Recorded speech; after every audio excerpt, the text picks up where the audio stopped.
तो ये this is a part 5। तो इसमें पढ़ते हैं हम। सबसे पहला क्वेश्चन ये है कि what is meant by official letters. तो आपने पढ़ा होगा बिजनेस लेटर्स। बिजनेस लेटर्स क्या होते हैं?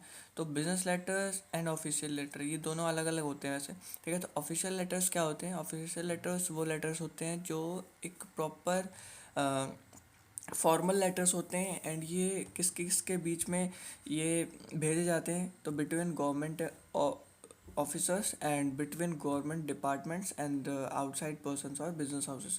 तो जो भी बिजनेस डील्स होती हैं और जो भी गवर्नमेंट ऑफिसर्स होते हैं, जो भी गवर्नमेंट डिपार्टमेंट्स होते हैं, उसमें ऑफिशियल लेटर्स ही जो है वो भेजे जाते हैं, क्योंकि ये ऑफिशियल लेटर्स जो होते हैं एक प्रॉपर फॉर्मल लेटर्स भी कहा जा सकता है इनको। प्रॉपर इसमें कोई भी ऐसा पर्सनल वो नहीं होता है, सारी चीज़ें फॉर्मली लिखी जाती हैं, ठीक है। तो इसलिए ऑफिशियल लेटर जो है वो यूज़ कहाँ होता है?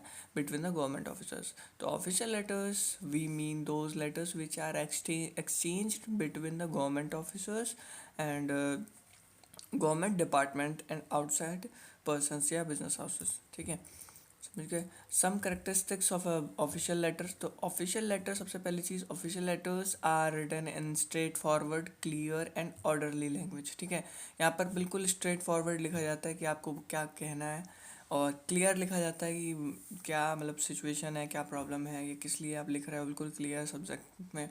एंड ऑर्डरली लैंग्वेज होती है, बिल्कुल ऑर्डर्स में लिखा जाता है। Knowledge of laws and regulations is necessary while writing these letters, ठीक है। तो जहाँ तक मैंने आपको बताया कि गवर्नमेंट लेटर्स होते हैं, गवर्नमेंट ऑफिसर्स लिखते हैं, तो इसमें नॉलेज ऑफ लॉ होना चाहिए, पता होना चाहिए आपको, लॉ के बारे में पता होना चाहिए जिससे आप लिख रहे हो लेटर। तो ऑफिशियल लेटर में ये हेल्प करता है, ठीक है। These letters are written in a brief way, एकदम ब्रीफ वे में ये लेटर्स लिखे जाते हैं। उसके बाद service stamps are used on a official letter, ठीक है। तो ऑफिशियल लेटर में क्या होता है? सर्विस स्टैम्प यूज़ किए जाते हैं।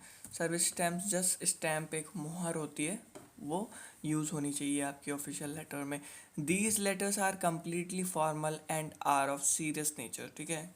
ये बिल्कुल फॉर्मल लेटर्स की तरह होते हैं और बिल्कुल सीरियस नेचर में होते हैं। कोई भी ऐसा मजाक वाली बात आप इसमें नहीं लिख सकते, बिल्कुल सीरियस लिखना है आपको, आपके पास जो भी मैसेज है, ठीक है। नेक्स्ट क्वेश्चन है 42। What is meant by drafting. Drafting का मतलब क्या होता है? तो ड्राफ्ट का मतलब क्या है? ड्राफ्ट का मतलब ये होता है कि आपने कोई रफली चीज़ बनाई है, ठीक है। उसका एक्चुअल बनाने से पहले आपने एक रफ वर्क किया है, तो उसको ड्राफ्टिंग कहते हैं। तो rough draft of letters, memorandum, information और orders before giving them final touch is termed as drafting, ठीक है। ड्राफ्टिंग का मतलब ये होता है कि कोई भी रफ आपने चीज़ बनाई है, कोई लेटर है, कोई मेमोरेंडम है, कोई इन्फॉर्मेशन है, ठीक है, तो उसको एक रफ वर्क के लिए बनाया है बिफोर फाइनल टच के। फाइनल टच अभी नहीं दिया आपने उसमें, ठीक है, जस्ट ऐसे बना दिया कि उसमें लिखना क्या है और अपने कंटेंट लिख दिया जस्ट ऐसे ही, ठीक है। तो उसको बोलते हैं ड्राफ्टिंग, ठीक है, एक रफ वर्क, कोई भी मेमोरेंडम, कोई भी इंफॉर्मेशन ऑर्डर की, ठीक है। 43 क्वेश्चन है what is oral presentation. Oral presentation क्या होती है? तो oral presentation refers to a speech presented before a group of audience to tell about a product, idea और सर्विस ईटीसी, उसको हम कहते हैं ओरल प्रेजेंटेशन, ठीक है। जैसे कि ओरल प्रेजेंटेशन क्या होती है? कोई भी स्पीच दे रहा है अपने प्रोडक्ट को सेल करने के लिए, आइडिया को बताने के लिए या सर्विस देने के लिए कि हमने ये प्रोडक्ट लॉन्च करने जा रहे हैं, ठीक है। तो वो प्रोडक्ट के बारे में बताना ओरल प्रेजेंटेशन है। जैसे कि आप बहुत सारे कंपनीज को देखते होगे कि वो सबसे पहले लॉन्च करने से पहले ही अपना एक प्रेजेंटेशन शो करती हैं कि हमने ये इसमें चेंजेस करे हैं, ये हमने प्रोडक्ट बनाया है। तो उसी तरीके से ओरल प्रेजेंटेशन वही होता है। In the oral presentation a person expresses his views in his own words on the pre determined topic, ठीक है। तो जो भी प्रेजेंटेशन होता है, जो भी पर्सन होता है, वो एक्सप्रेस करता है अपने खुद के views on the pre determined topic, एक टॉपिक पे, मतलब जो भी वो उसने प्रोडक्शन करा है उसी के ऊपर अपना व्यूज़ देता है कि ऐसे हमने बनाया है, ये चीज़ें हेल्प करेगा ये सोसाइटी में, ये सारी चीज़ें वो बताते हैं। Business executives have to make number of oral presentations on different occasions like training employees, introducing new product and to convince the audience to buy the product or service or to adapt the new idea, ठीक है। तो business executives जो होते हैं वो बहुत सारे oral presentations बनाते हैं डिफरेंट डिफरेंट ओकेजन्स पर, जैसे कि ट्रेन करने के लिए एम्प्लॉयज़ को ट्रेनिंग देनी है, तो वो भी हम प्रेजेंटेशन ओरल प्रेजेंटेशन से मतलब देते हैं कि भाई आप यहाँ पर आए हो, आपको ये सीखना पड़ेगा, आपको हम इतने दिनों में ये सिखाएंगे, ऐसे करेंगे, वो सारी चीज़ें प्रेजेंटेशन के through. And introducing a new product के बारे में भी प्रेजेंटेशन से लोग बहुत अच्छे से अट्रैक्ट होते हैं, समझते हैं। एंड किसी को कन्विंस करना है ऑडियंस को कि भाई वो अपने आपके प्रोडक्ट एंड सर्विसेज में डील करें, आपके प्रोडक्ट्स को लें, तो वो भी हेल्प करता है। न्यू आइडिया, आपने कोई नया आइडिया आपके दिमाग में है, तो वो भी आपको हेल्प करता है। ओरल प्रेजेंटेशन के थ्रू आप उसको फॉर्म कर सकते हो। It is an effective way of oral communication, ठीक है। ये बहुत ही इफेक्टिव वे होता है ओरल कम्युनिकेशन का, क्योंकि अगर आप प्रेजेंटेशन के थ्रू कोई चीज़ समझाओगे तो वो बहुत ज़्यादा समझ में आएगी। अगर आप presentation and oral communication, body language, सारी चीज़ें यूज़ करोगे तो ओरल को जो प्रेजेंटेशन है वो बहुत ही ज़्यादा इफेक्टिव होगी, ठीक है। 44 क्वेश्चन बहुत इंपॉर्टेंट है। Explain the sales presentation. हमने पढ़ा ऊपर कि ओरल प्रेजेंटेशन, नीचे हमारा है सेल्स प्रेजेंटेशन। सेल्स का मतलब क्या होता है कि सेल करना, ठीक है। तो सेल्स प्रेजेंटेशन मतलब कुछ सेल करने के लिए। तो sales presentation are persuasive presentation made by a salesman to convince the audience to buy the product और सर्विसेज ऑफ द कंपनी, ठीक है। तो कोई भी कंपनी है, अगर वो सेल्स कोई भी कंपनी है और सेल्समैन उसका है, अगर वो एक प्रेजेंटेशन बना करके उस पर स्पीच दे रहा है और ऑडियंस को अट्रैक्ट करने की कोशिश कर रहा है, तो उसको हम कहते हैं सेल्स प्रेजेंटेशन, ठीक है। तो he highlights the qualities of the product and clear all the doubts of the prospective customers so as to motivate them to buy the product, ठीक है। तो ये क्या करता है, हाईलाइट करता है क्वालिटीज़ ऑफ द प्रोडक्ट की, प्रोडक्ट में क्या क्या क्वालिटीज़ हैं, उनमें क्या क्या, क्लियर करता है सारे डाउट्स की। जो भी डाउट्स हैं भाई पूछ लो, आगे जनता बैठी होती है, जो कस्टमर्स बैठे होते हैं, मीडिया बैठे होते हैं, वो लोगों तक बात पहुंचा देते हैं, ठीक है। फिर वहाँ के डाउट्स आते हैं कि ये ऐसे हुआ तो क्या होगा, तो वो सारे डाउट्स क्लियर करता है ये सेल्समैन। तो उसी को हम कहते हैं कि सेल्स प्रेजेंटेशन। अब सेल्स प्रेजेंटेशन का एक क्वेश्चन और आता है कि what are the steps of the sales presentation explained, ठीक है। तो स्टेप्स क्या क्या है, सबसे पहला इंट्रोडक्शन होता है, ठीक है। इंट्रोडक्शन में ये होता है कि आप किस चीज़ पर बात करने जा रहे हो, ठीक है। कौन सा प्रोडक्ट है, प्रोडक्ट लाइन क्या है, प्रोडक्ट के बारे में थोड़ा सा नॉलेज, की प्रोडक्ट एक्चुअल में मतलब कैसा है, ठीक है, एक छोटा सा शॉर्ट वे में। नेक्स्ट को फिर आता है हमारा नेक्स्ट स्टेप आता है जो हमारा, वो होता है हमारा टेक्स्ट और body of the presentation.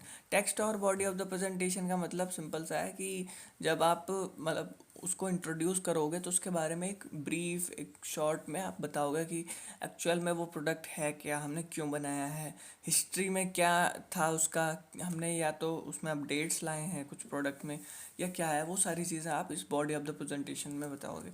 Then उसके बाद थर्ड आता है effective planning and use of audio video devices, ठीक है। तो यहाँ पर effective planning and use of audio video devices का मतलब ये है कि आप उसका एक डेमो दे सकते हो, यहाँ पे डेमो वगैरह, ठीक है, जिसमें ऑडियो और वीडियो से आप एक अच्छे से समझा सकते हो कि ये सोसाइटी में ये आपको हेल्प कैसे करेगा, ठीक है। जैसे कोई कार होती है तो कार का सबसे पहले क्या होता है, एक फ्रंट, एक उसका फोटो होता है फ्रंट इंट्रोडक्शन की, ये दिस इज़ अ कार और यहाँ पे रिवोल्यूशनरी कार है, ये आपके फ्यूल सेव करेगी या जो भी, ठीक है। एक छोटा सा शॉर्ट नोट सा होता है। देन उसके बाद बॉडी होती है, बॉडी में होता है कि उसकी हेडलाइट्स क्या है, DRLs हैं उसमें, अलॉय व्हील्स हैं उसमें, ये सारी चीज़ें body of the presentation. Then उसके बाद effective planning and use of audio video devices. ये आपका जब आ जाता है कि जब आपको एक छोटी सी इमेज दिखाई जाती है, छोटी सी वीडियो क्लिप दिखाई जाती है, उसमें ऑडियो होती है, वीडियो होती है, वो आपको मोटिवेट कर सकती है कि यार ये गाड़ी सच में एक बहुत अच्छी कार है। आपको वो दिखा सकते हैं ऑफ रोडिंग, जैसे सपोज कोई फॉर्चुनर लॉन्च हुई है, नई फॉर्चुनर, तो उसमें ऑफ रोडिंग करके दिखा सकते हैं वीडियो के द्वारा, ठीक है। Then summary and conclusion. Summary and conclusion में आपकी प्राइसिंग हो सकती है, या हो सकता है कि आपको इतनी इस गाड़ी पे कितनी सब्सिडी मिलेगी, जैसे कि जो भी आज की डेट में जो इलेक्ट्रॉनिक गाड़ियाँ हैं उस पर सब्सिडीज़ भी मिल रही हैं, तो ये सारी चीज़ें आपकी समरी एंड कंक्लूजन में आ जाती हैं। तो ये हो जाता है हमारा sales presentation, steps of sales presentation. Next question is 45, what is meant by training presentation. Training presentation क्या होता है? तो ट्रेनिंग मतलब क्या हुआ, ट्रेनिंग में जो लोग आए हैं उनको समझाना, उनको बताना कैसे क्या क्या करना है और आप क्या सीखने वाले हो, और उनको सिखाना अकॉर्डिंग टू देयर, मतलब उनको नॉलेज देना प्रेजेंटेशन के थ्रू। ठीक है, तो प्रेजेंटेशन बना करके उनको ट्रेन करना, उसको बोलते हैं ट्रेनिंग प्रेजेंटेशन। ये नाम से क्लियर है, ट्रेनिंग प्रेजेंटेशन। तो training presentation is generally a formal and informative presentation. एक ये फॉर्मल प्रेजेंटेशन होता है और इंफॉर्मेटिव, इंफॉर्मेशन से रिलेटेड होता है, that teach learners how to do something. ठीक है, जैसे कोई ट्रेनिंग के लिए आया है और ट्रेनिंग आप उसको दे रहे हो, अब आप उसको कोई एक डेमो दोगे तभी तो वो समझ पाएगा कि हाँ एक्चुअल में मुझे काम किस तरीके से करना है। तो वही होता है ट्रेनिंग प्रेजेंटेशन। उसमें एक प्रेजेंटेशन बनाया जाता है जो कि आपको एक डेमो की तरह प्रोवाइड करना है कि ऐसे ऐसे आपको करना है, ये करना है, ये करना है। ठीक है, this type of presentation is made before new employees with a view to train them so that they can perform their work effectively. ठीक है, अब जो नए एम्प्लॉयज आते हैं उनको नहीं समझ में आता कुछ भी कि काम क्या होता है इस ऑफिस में, भले वो एक्सपीरियंस हो, कितने भी एक्सपीरियंस हो, लेकिन हर कंपनी का अलग अलग अपना एक परफॉर्मा होता है, हर कंपनी अपना अलग अलग मतलब करती है। ठीक है, तो इसलिए ट्रेनिंग हर बंदे को दी जाती है। जब भी कोई भी नया एम्प्लॉय आता है तो उसको ट्रेन किया जाता है, भले एक हफ्ते की ट्रेनिंग हो या 6 महीने की ट्रेनिंग हो। ठीक है, तो ट्रेनिंग उसको दी जाती है ताकि वो वर्क अपना इफेक्टिवली वर्क कर सके। ठीक है, next question is 46। Explain the concept of conference. Conference आज की डेट में आपको भी पता होगा कॉन्फ्रेंस क्या होता है। तो conference word is made of confer which means comparison of thoughts. ठीक है, बहुत सारे थॉट्स का कंपेरिजन करना कॉन्फ्रेंस, जैसे कॉन्फ्रेंस हॉल होते हैं या कॉन्फ्रेंस मीडिया होती है, मीडिया में भी कॉन्फ्रेंसेस होते रहते हैं। ठीक है, तो वही है कॉन्फ्रेंस कि बहुत सारे थॉट्स का कंपेरिजन होता है।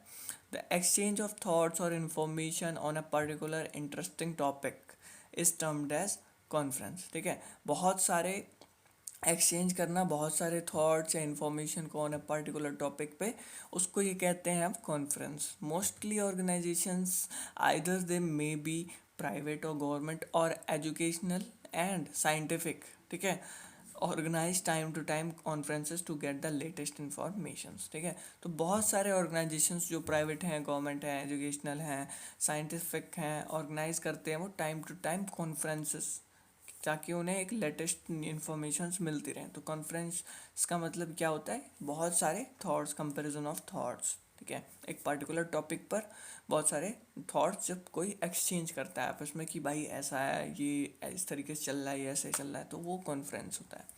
Next question is what do you understand by speech. Speech से आपको पता ही है स्पीच क्या होती है। जब कोई पर्सन सामने खड़े होकर एक पर्टिकुलर टॉपिक पर बात कर रहा हो, अपने नॉलेज, व्यूज़, इमोशंस को सेंड कर रहा हो, तो उसको हम कहते हैं speech. Speech is an art through which we can influence people and make acquaint to them with our views, knowledge, feeling and emotions. ठीक है, तो स्पीच एक ऐसी चीज़ होती है जिससे हम पर्सन को इन्फ्लुएंस कर सकते हैं, उनको अपने नॉलेज के बारे में बता सकते हैं, अपनी फीलिंग्स के बारे में, इमोशंस के बारे में हम उनको बता सकते हैं। It is a formal form of oral communication. ये एक ओरल कम्युनिकेशन का फॉर्म है। ठीक है, तो स्पीच का मतलब क्या होता है कि आप एक पर्टिकुलर टॉपिक पर अपना राय दे सकते हो, व्यूज़ दे सकते हो, नॉलेज अपना जो एक्सचेंज कर सकते हो, वो उसको स्पीच कहते हैं। So next question is 48। Explain bio data and resume. Biodata and resume पे भी बहुत सारे क्वेश्चन बनते हैं। Very important question is biodata and resume. इस पे एक आपका एक क्वेश्चन बनता है कि इसका एक फॉर्मेट दे दो कि फॉर्मेट कैसा होता है बायोडाटा या रिज्यूम का, या लेआउट बता दो जैसे मैंने अभी बताया है। ठीक है, तो बताऊंगा। सबसे पहला है कि रिज्यूम, इसका मीनिंग पढ़ते हैं। Resume is a summary of qualifications, experiences, qualities and achievements of a person. कोई भी पर्सन है, उसकी क्वालिफिकेशन कितनी है, एक्सपीरियंस क्या है, क्वालिटीज़ उसमें क्या है, अचीवमेंट्स क्या करी हैं उसने, ये सारी चीज़ों का एक समरी अगर दे रहा है कोई एक पेज पर एक डाटा, तो उसको हम कहते हैं रिज्यूम। ठीक है, it is a method in which you present your self before others. ठीक है, इसमें आप खुद अपने आप को प्रेजेंट करते हो। ठीक है, resume should be written in such a way that it must attract the eyes of a busy employer.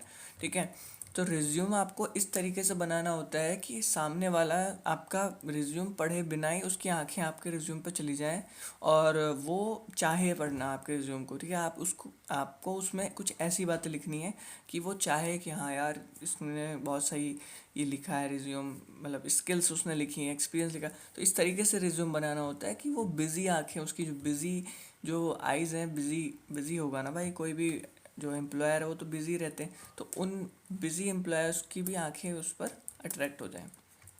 तो layout of the resume question आता है कि लेआउट ऑफ द रिज्यूम क्या होता है। तो लेआउट में ये 6 चीज़ें जो हैं वो मैक्सिमम, वैसे कोई लेआउट नहीं है एक, ठीक है, प्रॉपर, लेकिन ये फिर भी एक 6 आइटम्स होते हैं जो कि लेआउट में आते हैं। नंबर 1 होता है ओपनिंग सेक्शन। ओपनिंग सेक्शन में क्या होता है? ओपनिंग सेक्शन में आपका नाम होता है, name and address. Job objective आप लिखते हो कि जॉब, आपकी जॉब ऑब्जेक्टिव्स क्या है, आपको मतलब काम करना क्यों अच्छा लगता है, ठीक है।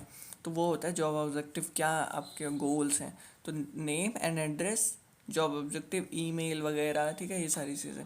नेक्स्ट आता है एकेडमिक क्वालिफिकेशंस। एकेडमिक क्वालिफिकेशंस में आपका name, address of the school and college, जो भी कॉलेज से आपने किया है उसका नाम क्या है, स्कूल का नाम क्या था, बोर्ड ऑफ एग्जामिनेशन सीबीएसई था, यूपी था, या जो भी बोर्ड था, पासिंग ईयर क्या था, ये सारी चीज़ें आपके एकेडमिक क्वालिफिकेशंस में आती हैं। थर्ड आता है वर्क एक्सपीरियंस। वर्क एक्सपीरियंस में कितने दिनों आपने काम किया है, क्या आपकी पोस्ट थी, designation of the last post held, क्या आपकी पोस्ट थी, टाइम क्या स्पेंड किया ऑन द जॉब, ये सारी चीज़ें। देन फोर्थ है achievement and awards. Achievement awards में क्या है, अबाउट अचीवमेंट्स, अवार्ड, प्राइसेस, आप जहाँ काम करते तो वहाँ कुछ अवार्ड मिला हो, या कभी भी आपको स्पोर्ट्स में कोई अवार्ड मिला हो, कोई प्राइज़ मिला हो, तो वो सारी चीज़ें। Personal data. पर्सनल डाटा में about age, religion, nationality, hobbies, ये सारी चीज़ें, ठीक है। तो ये पर्सनल आपका डाटा। रेफरेंसेस में ये होता है कि रेफरेंस में आपको किसी पर्सन का रेफरेंस देना पड़ेगा जो कि आपके बारे में जानता हो, और जब भी कोई एम्प्लॉयर कुछ भी आपसे पूछना हो तो उस बंदे से पूछे। तो जैसे ये for example doctor Rajendra Singh, senior engineer, Shri Ram chemicals limited, Meerut. तो ये रेफरेंस आपने एक पर्सन का दे दिया जो आपके बारे में जानता है, ठीक है। तो ये था आपका पूरा pro forma layout of the resume. Same यही आप में पूछेगा कि what make a format of resume. तो रिज्यूम का फॉर्मेट बनाते वक्त आपको यही सारी चीज़ें का ध्यान रखना पड़ेगा। सबसे पहले आपको ओपनिंग, जैसे आपका रिज्यूम बनता है सेम वैसे ही आपको बनाना पड़ेगा। ओपनिंग सेक्शन, फिर एकेडमिक, फिर आगे करना पड़ेगा, ठीक है। Next question is 49, what is meant bye report. Report का मतलब क्या होता है? तो report is a formal statement in which a given problem is examined for the purpose of conveying factual information, finding, putting forward ideas and suggestions as the basis of action, ठीक है। तो report एक formal statement होती है जिसमें कोई भी एक प्रॉब्लम को एग्जामिन किया जाता है, जिसमें जो भी प्रॉब्लम एग्जामिन की गई है उसमें आप में कुछ आइडियाज़ लगाकर उसको ठीक करने की, एक सजेशंस तक पहुंचने की बात होती है, तो उसको हम कहते हैं रिपोर्ट, ठीक है। रिपोर्ट क्या है? फॉर्मल स्टेटमेंट है जिसमें एक प्रॉब्लम को हम एग्जामिन करते हैं for the purpose of conveying factual information, तो उसमें एक इन्फॉर्मेशन निकालने की कोशिश करते हैं। तो report is an objective and unbiased presentation of facts, ठीक है। कोई भी फैक्ट है तो वो अनबायस्डली आप उसको एक्सप्लेन करोगे, तो वही एक रिपोर्ट होती है। It is designed to present the truth free from fear and favour, ठीक है। ये बिल्कुल डिज़ाइन की जाती है ट्रुथ को प्रेजेंट करने के लिए, एंड फेयर से दूर, कोई भी डर नहीं है किसी के मन में, एंड फेवर में नहीं है किसी का, तो ये सारी चीज़ें उससे डिज़ाइन करती है, ठीक है। A present a report presents the factual information based on event, result, record, research etc, ठीक है। तो फैक्चुअल इन्फॉर्मेशन होती है ये रिपोर्ट प्रेजेंट जो होती है, वो फैक्चुअल इन्फॉर्मेशन होती है जो कि इवेंट पर, आपके रिकॉर्ड, रिसर्च, इन सभी पे बेस्ड होती है, ठीक है। तो रिपोर्ट समझ में आ गया होगा। Next question is what is meant bye an interview. Interview का मतलब क्या होता है, ये क्वेश्चन भी आता है बहुत बारी। तो interview can be defined as a planned and organised face to face conversation, ठीक है। कोई भी planned and organised face to face conversation हो रहा है with a specific purpose between two or more persons, उसको हम कहते हैं इंटरव्यू, ठीक है। इंटरव्यू किस लिए किया जाता है भाई? आप किसी को एम्प्लॉयमेंट अपॉर्चुनिटी दे रहे हो तो उससे आप पूछोगे कि काम कितना करना चाहते हो, एक्सपीरियंस क्या है, उसको देखना चाहोगे ना कि उसकी मेंटल कंडीशन कैसी है, वो किस तरीके से बात करता है, वो सुटेबल है इस जॉब के लिए नहीं है। तो ये सारी चीज़ें आप 2 और मोर पर्सन्स बीच में आपस में कन्वर्सेशन करते हैं face to face and planned and organised way में। पहले से ही बता दिया जाता है कि भाई आपका इंटरव्यू है परसों, तो वो अपना प्लान्ड एंड ऑर्गेनाइज्ड बिल्कुल आता है। It aims to learn about the capability, views and personality of different candidate so that the most suitable candidate may be selected. इसलिए इसका एक एम होता है कि वो लर्न करें, जो आपका इंटरव्यू ले रहा है वो लर्न करे about the capability, views and personality of the different candidates. सभी की पर्सनैलिटी अलग होती है, लेकिन उसमें से एक बेस्ट पर्सनैलिटी वाले को चुनना है तो क्या करेंगे, हम सभी को देखेंगे, सभी का व्यूज़ लेंगे, सभी की कैपेबिलिटीज़ चेक करेंगे, किसको क्या आता है, किसका कितना एक्सपीरियंस है, ये सारी चीज़ें हम देखेंगे। तो उसमें एक प्रॉपर आपका अंडरस्टैंडिंग हो जाएगी कि किस कौन सा कैंडिडेट मोस्ट सुटेबल है जो इसको हम सिलेक्ट कर सकते हैं। तो इसलिए जो इंटरव्यू लिया जाता है। टाइप्स ऑफ इंटरव्यू देखो, यहाँ पे इतने सारे टाइप्स होते हैं। सबसे पहला है एम्प्लॉयमेंट इंटरव्यू। एम्प्लॉयमेंट इंटरव्यू का मतलब एम्प्लॉयमेंट के लिए जो इंटरव्यू लिया जाता है वो। देन उसके बाद orientation interview, then counselling interview, उसके बाद होता है हमारा performance appraisal interview, grievance interview नल। उसके बाद आया हमारा correctional interview, then exit interview. Exit interview में जब आप कंपनी छोड़ के जा रहे हो तो पूछा जाता है कि क्यों जा रहे हो। इन्फॉर्मेशन गैदरिंग इंटरव्यू, तो इन्फॉर्मेशन लेने के लिए बहुत सारे इंटरव्यूज़ किए जाते हैं। तो ये टाइप्स ऑफ इंटरव्यू हैं, आप इनके नाम याद रख सकते हो। ठीक है, ये भी क्वेश्चन आ जाता है what are the types of the interview. ठीक है, तो आपने ये सारे क्वेश्चन कर लिए हुए, मोस्ट इंपॉर्टेंट 10 क्वेश्चन। आगे लास्ट वीडियो एक और बनेगी, ये पार्ट 5 था। पार्ट 6 में आपका जो बचा हुआ है क्वेश्चंस वो सारे कवर हो जाएंगे। आई होप ये वीडियो आपको पसंद आई हो और आपने इससे कुछ सीखा हो। ठीक है, thank you so much for watching this video and subscribe to my channel and like share with your friends जिनको भी बिजनेस कम्युनिकेशन में प्रॉब्लम है, उनको नहीं समझ में आ रही, तो ये 4-5 वीडियो देख लोगे तो आप समझ जाओगे शॉर्ट आंसर टाइप क्वेश्चन किस तरीके से पूछे जाते हैं एग्ज़ाम में। सो आई होप क्लियर हो गया होगा। Thank you so much.